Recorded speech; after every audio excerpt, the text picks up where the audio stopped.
2020, starting at 8:47. At this time, we're on item 2, confirmation of agenda. Are there any emergent items from any of the councillors? No, Your Worship. Thank you. Anything from administration? I think you have one item that we're talking about. Yes, thank you, Your Worship. We need to make an amendment to the agenda. We need to move item 8.1, items pertaining to FOIP Section 24, to be considered after item 3.1.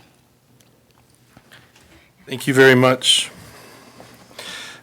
Seeing nothing else, councillors, I'm looking for a motion to confirm as amended. Your Worship, I would move the February 12th Committee of the Whole agenda as amended. Thank you for that motion. You've all heard the motion. All in favor? And the motion is carried. And that brings us to delegations. 3.1 RCMP update for February 2020. Good morning and welcome. Good morning. So, Your Worship, I believe you folks have had the third quarter report forwarded to you. So I just ran a few additional numbers there for you to peruse.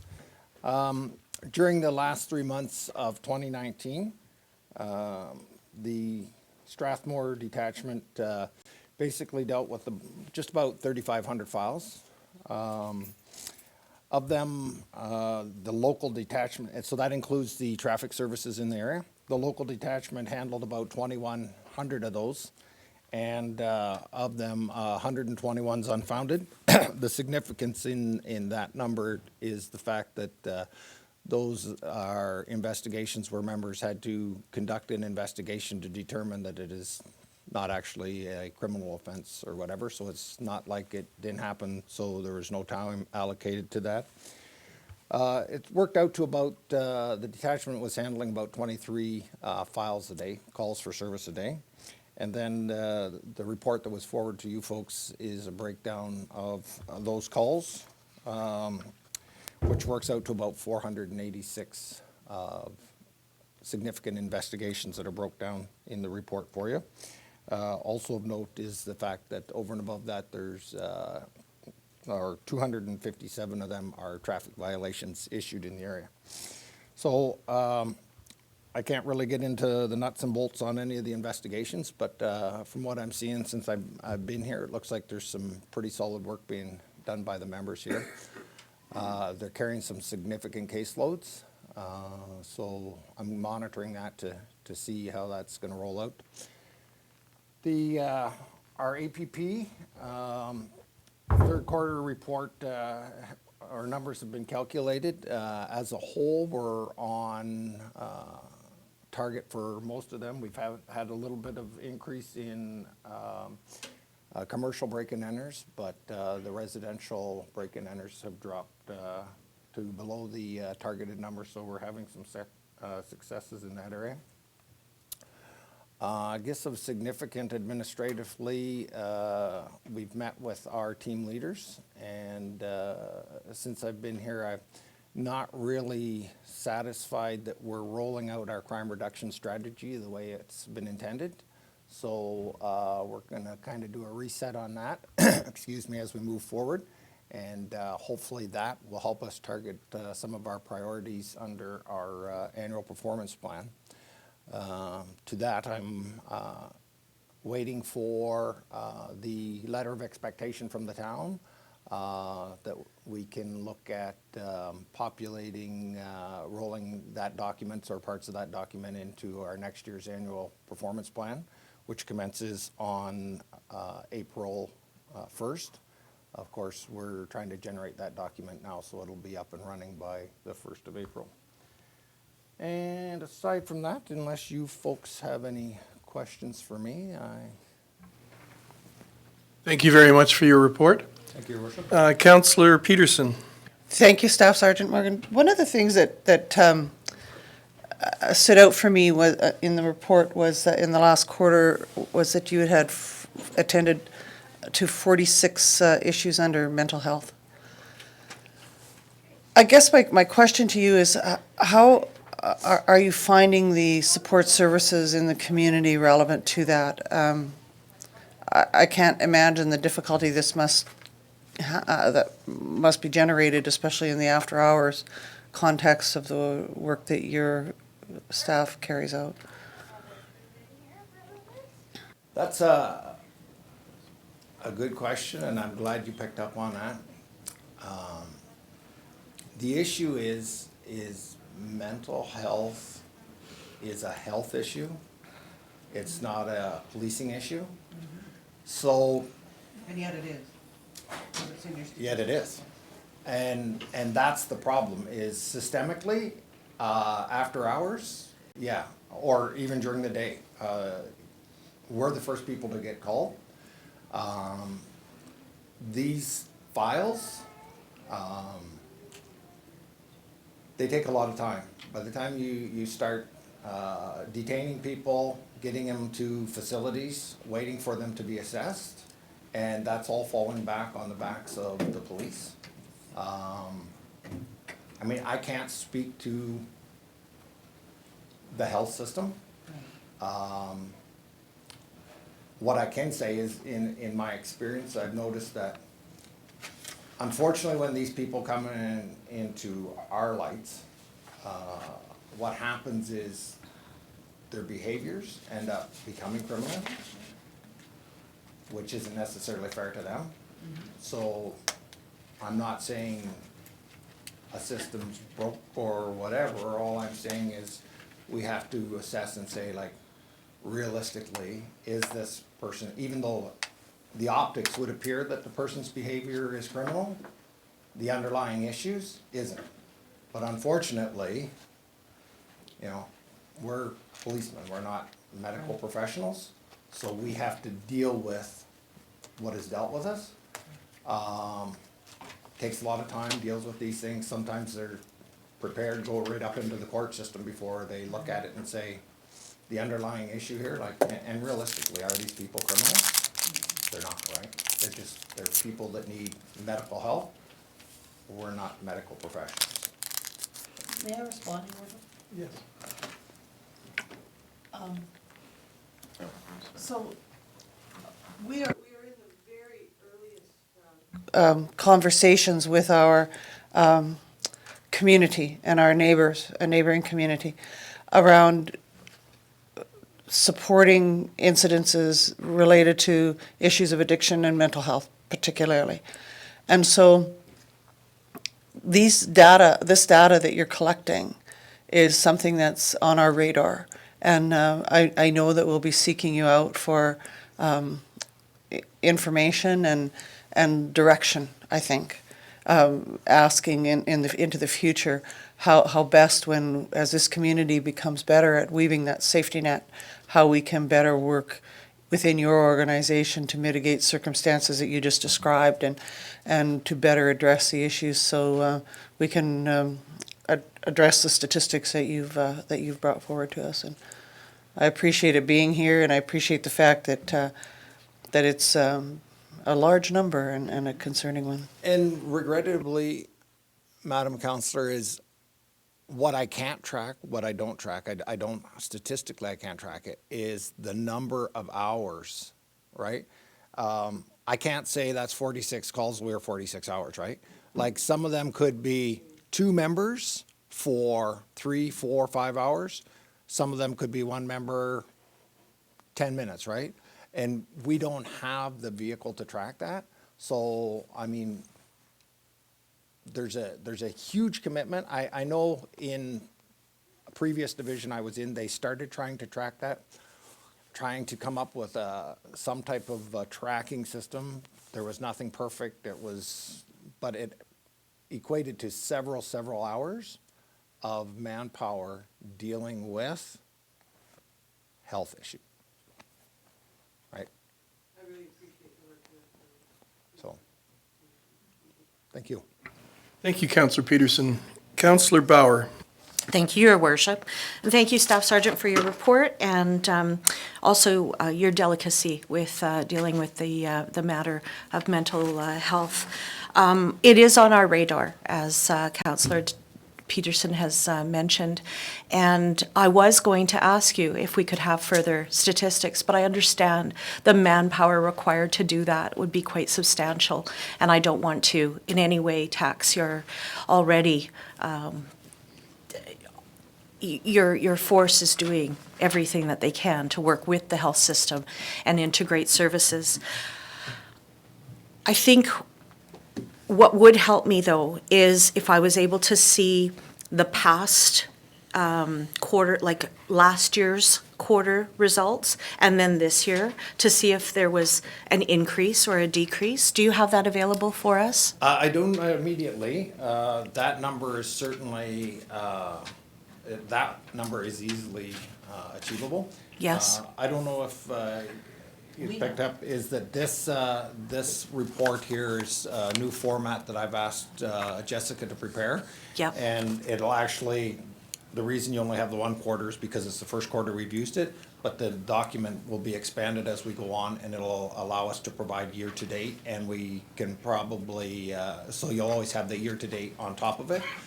But the number you're asking for, I'm sure it's probably gone forward, but it's very easy for me to pull that number.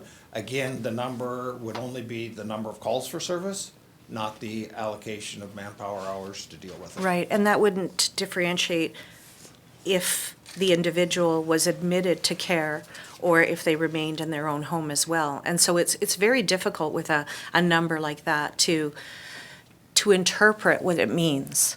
But, you know, we'll do our best to work with you when, you know, as we continue to work with our community members and flesh out what our needs are in this community, and what services we need to provide.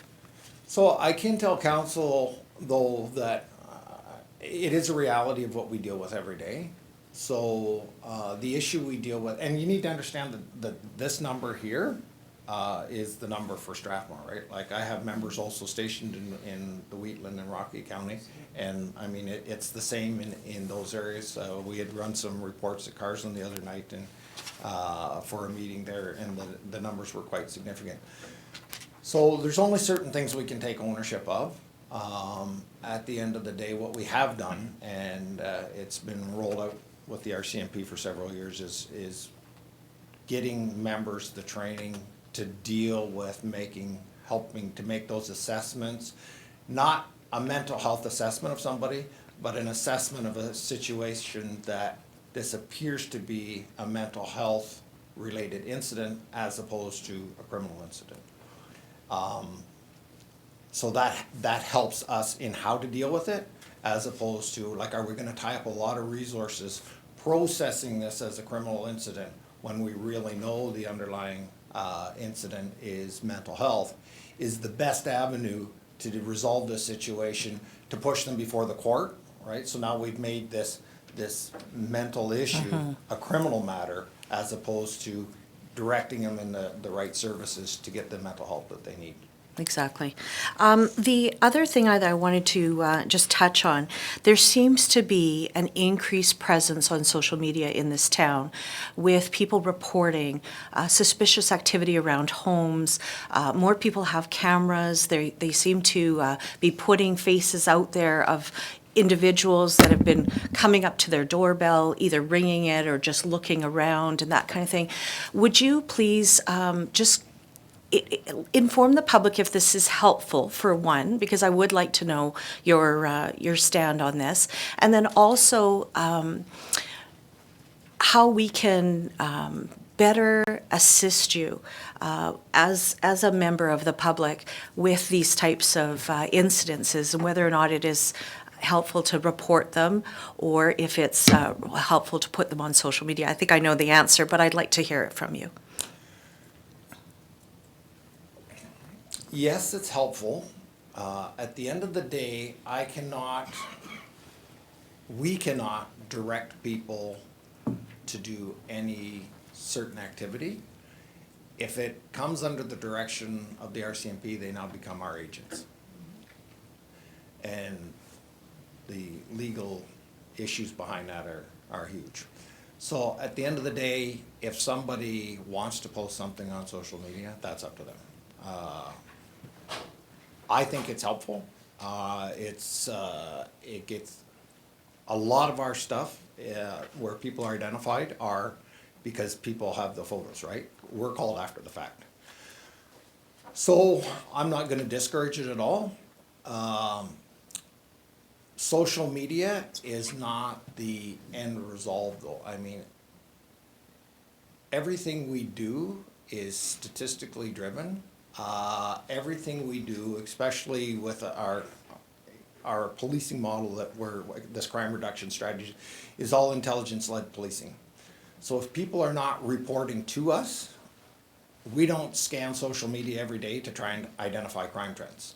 We go through what's reported to us, and the only way we're alive to it is if we actually have a physical report, and then our crime analysts and our team leaders, as they're reviewing files, can start to identify crime trends and crime hotspots.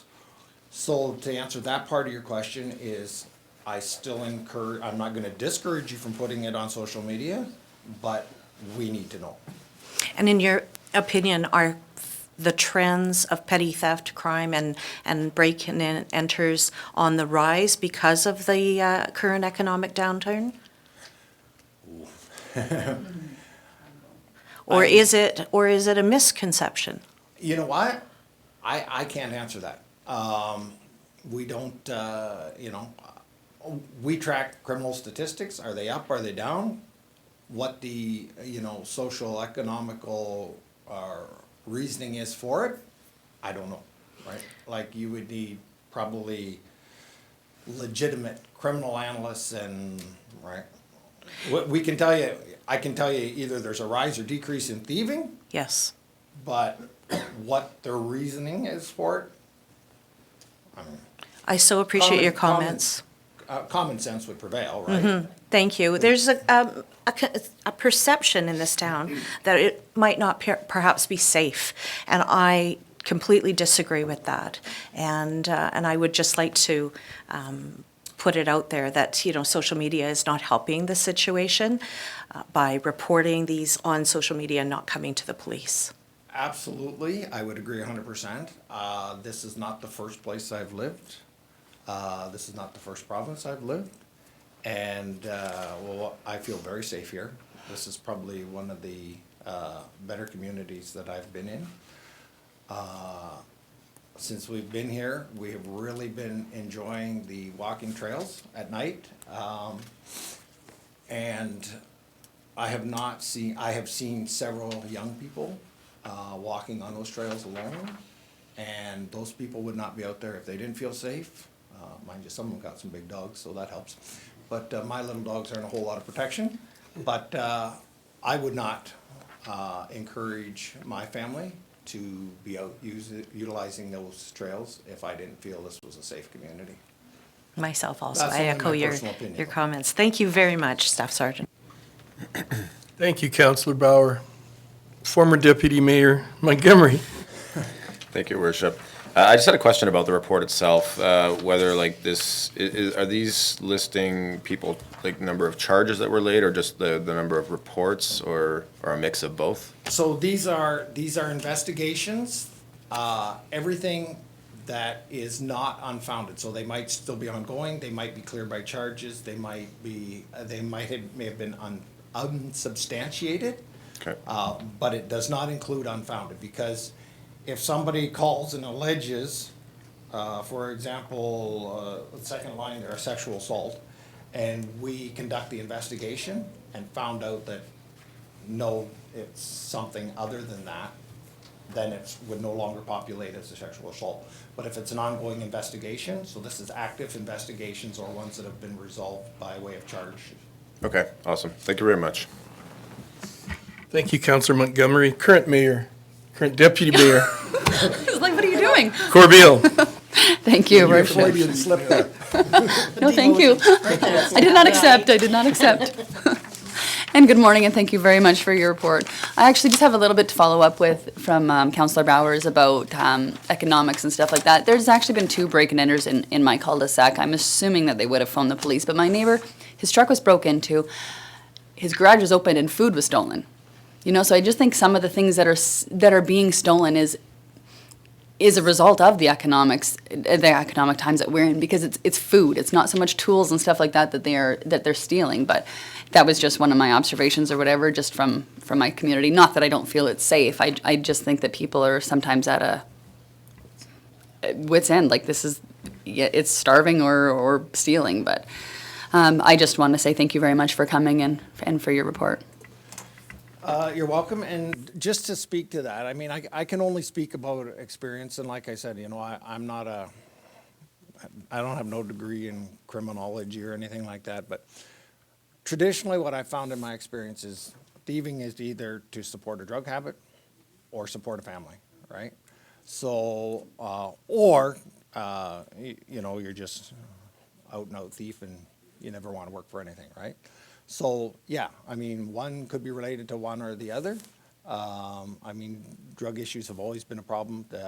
You know, 30 years ago when I joined the police force, I thought if I didn't slow down, I'd put myself out of work in a couple of weeks. And here it is 30 years later, and crime is alive and well, right? It's just a part of the reality we live in.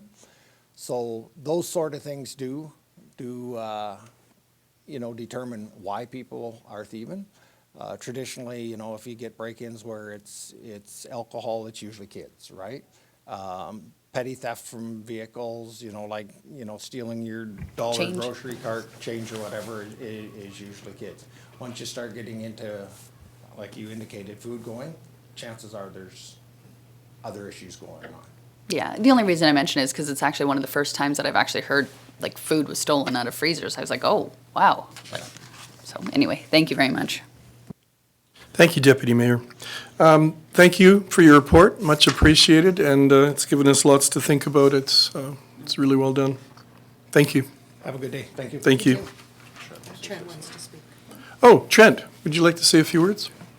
I want to just mention to Your Worship and Council that today is the first of many blanket exercises that the RCMP are going to be participating in, and we want to celebrate that and celebrate that first step forward. I have a question for you. Do you know who's doing this? Is this one of the AUMA-sponsored ones? Through the chair, I'm sorry, Councillor, I don't know who is actually delivering the exercise. The reason I ask, and I'm glad any blanket exercise is good, they're run by Kairos or through the Kairos organization, and they all follow a similar format, but in one of our last meetings with Siksika, they talked about the desirability of focusing, Kairos has actually developed a exercise specific to Siksika and Treaty 7, yeah. And so when we do more, and I know we will, if we know who the right people are to be able to get that. So, Your Worship, Laura that sat in on our meeting back in December, she's the one that has facilitated this for us, and in talking to her on I think it's Laura. Luann. Close, I was so close. Who? Luann? Luann. Anyways. Luann Solway? I believe so. She was there in our meeting on the 27th with Siksika. Yes, it would be Luann So Solway. she's the one that has facilitated. That's I perfect. talked to her on Yep. Monday. My impression was it was going to be some of the elders from Siksika. The Treaty 7 one, perfect, yeah. Through the chair to Councillor, if you have other contact names and numbers for us. Thank you. Thank you very much for that, Trent. That's really good news as we move to bring our communities closer together. Thank you to Jay for coming, because he's very sick. And thanks, Jay, for being here. I know you're not feeling well. You're a soldier. Staying away. All right. At this time, I'm looking for a motion to go in camera, and if you could also, when you make the motion, just refer to the FOIP sections. Councillor, Deputy Mayor Corbeil.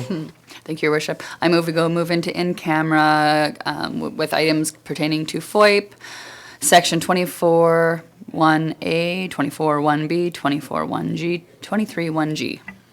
Thank you for that motion. You've all heard the motion. All in favor?